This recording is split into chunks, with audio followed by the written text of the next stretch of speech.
Career শেষে বিশ্বের অন্যতম সেরা মিডফিল্ডার হিসাবে স্বীকৃতি পাওয়ার সব রকমের রসদ ছিল পল পগবার। তবে ফুটবলে এক আফসোসের নামই হয়ে রইলেন তিনি। শৃঙ্খলার অভাব, নিষেধাজ্ঞা সব মিলে নিজেকে আকাঙ্ক্ষার তুলনায় ফুটিয়ে তুলতে পারেননি পগবা। তবে ক্যারিয়ারের শেষ লগ্নে এসে আরও ফিরে পেলেন তিনি। ডোপিং নিষেধাজ্ঞা কাটিয়ে এবার তিনি ফিরলেন প্রতিযোগিতামূলক ফুটবলে।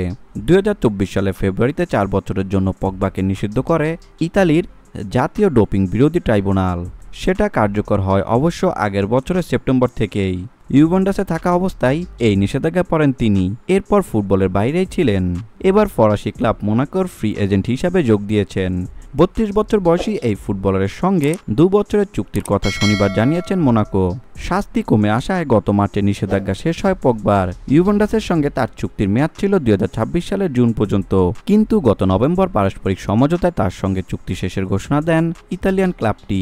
মোনাকোয় চুক্তি সই করার সময় তো কেঁদেই ফেললেন পগবা।